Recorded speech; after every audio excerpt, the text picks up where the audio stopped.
In today's video, we are discussing the Higher Modern Studies exam, and we are looking at how to answer 20-mark essay questions.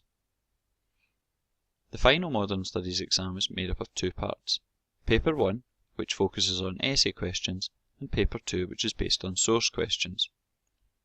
In today's video, we are discussing how you answer the 20-mark questions from Paper 1. Let's look at some background information about these questions.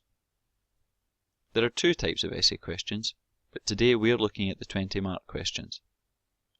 A 20-mark question can appear in any section of Paper 1, and there will be two overall. The purpose of these questions is to allow you to show an in-depth understanding of a particular topic, before using this knowledge to evaluate and reach overall conclusions.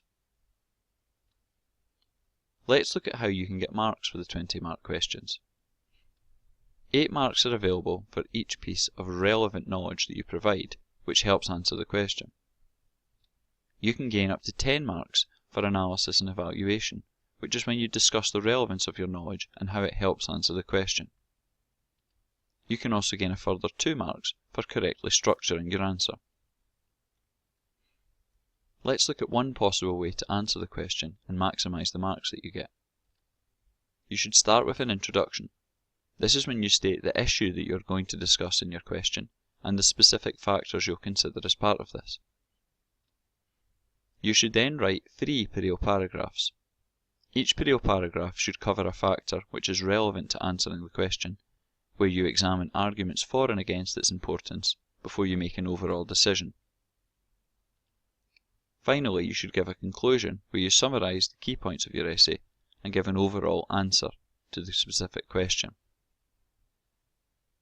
Let's look at how we write paragraphs. Pareo stands for the following: point, explain, example, rebuttal, explain, example, and link back. These are 7 points and should ideally be written as 7 sentences. Let's look at what each of them means. The point is simply where you state the first issue that you are going to discuss as part of your answer. In the explain bit, you would explain what this means and also explain why this is relevant to the question. In the example, you should provide a statistic or other fact which supports this. In your rebuttal, you should then put forward an issue that contradicts your point, disagrees with it. You should again explain what this means and say why it's relevant to the question. And again, you should provide a statistic, fact, or example which supports this. In the link back, you're looking to make an overall summary where you evaluate this topic in terms of the question. In simple terms, a mini conclusion based on whether or not this factor is relevant. You should write 3 of these paragraphs to get the maximum marks you can. Let's look at an example question to try and give us a better understanding of what this all means in practice. Once we've read the question, it's time to start. We begin with our introduction. In this case, we can see our introduction here. It identifies the factor that we are discussing, and then it goes on to state the specific factors that we will discuss as part of the question. We begin by writing our first paragraph. The P in Pareo stands for point. In this case, we put forward the argument, an issue that we are going to discuss. In this case, that voting plays a role. We then go on to explain this. This means doing 2 things. Firstly, it means explaining what we mean by voting, and secondly, going on to explain how this relates to the question. We then go on to give an example, a fact or a statistic or something else which supports the point we've just made. Once we've done this, it's time to rebut the point. This is when we try and provide a counter-argument to the points we've just made.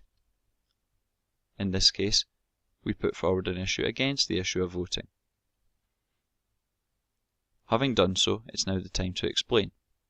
This means we explain in simple terms what this all means, and finally we then go on to explain why this relates to the question.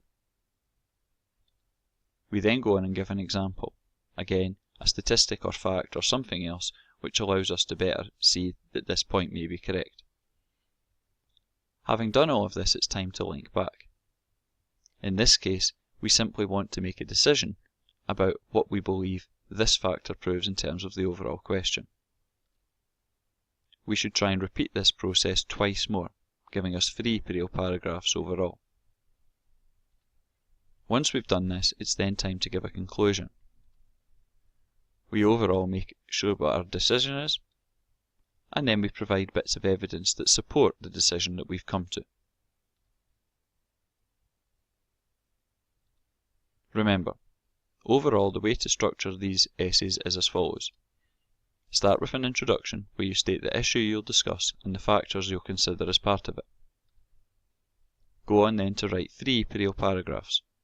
Each period paragraph should discuss an issue or factor which is relevant to the question, giving arguments for and against its relevance, before making an overall decision on that factor. Finally, we should give a conclusion, where we summarise the key points of the essay and give an overall summary and decision. Higher Modern Studies exam, how to answer 20-mark essay questions.